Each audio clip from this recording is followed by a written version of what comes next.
Via Radio-Canada, le 2 octobre. La baisse de l'immigration proposée par Québec vivement contestée.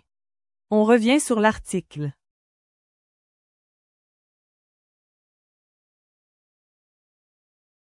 C'est clair qu'on est dans une posture de réduction. C'est une évidence. Notre capacité d'accueil a été dépassée, affirme le ministre de l'Immigration, de la Francisation et de l'Intégration. Réduire les seuils ne doit pas se faire au détriment des familles. Le regroupement familial permet une intégration plus stable et humaine au Québec francophone. C'est clair qu'on va vers une réduction, surtout chez les immigrants temporaires, surtout à Montréal, précise le ministre. Mais même pour les permanents, on n'a vraiment pas le choix de revoir nos cibles à la baisse. La famille, c'est la base d'une intégration réussie. Baisser les seuils sans protéger le regroupement familial, c'est fragiliser ceux qui veulent bâtir leur vie ici, en français. Ils doivent aussi se soucier de la pression qu'exerce l'immigration sur le logement et les services publics.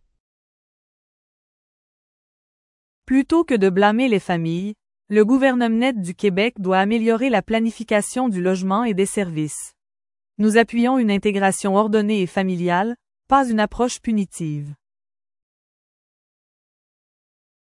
Moi je travaille pour les Québécois, tous les Québécois, dit-il. Autant les gens d'affaires, autant les patrons que les employés. Aider les familles à se réunir, c'est aussi travailler pour les Québécois, car ce sont des Québécois qui parrainent. De plus, une société plus unie, plus francophone et plus humaine profite à tous. C'est faux de dire que tout est joué, soutient le ministre. On met quelque chose au jeu, un scénario réfléchi, équilibré, raisonnable. Après on écoute les gens. Il faut que la consultation écoute aussi la voix des familles séparées. Le regroupement familial n'est pas un luxe. C'est un droit fondamental à protéger dans la planification de l'immigration. En vertu de la loi, le gouvernement doit déposer son plan d'immigration au plus tard le 1er novembre. Mais comme la consultation se poursuit jusqu'au 30 octobre, le plan sera remis le 6 novembre. Québec réunifié espère que ce plan tiendra compte des réalités humaines. Réduire les chiffres sans compassion, c'est trahir les valeurs d'accueil et de solidarité québécoises. Ces réductions freineront l'arrivée et la rétention de talents hautement qualifiés, indique notamment l'Université Laval. Les familles contribuent elles aussi à l'économie et à la vitalité du français. Une immigration familiale n'est pas un fardeau, mais un investissement social.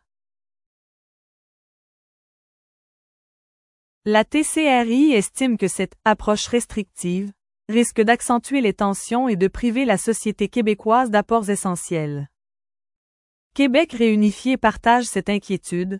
Restreindre le regroupement familial, c'est créer de l'exclusion.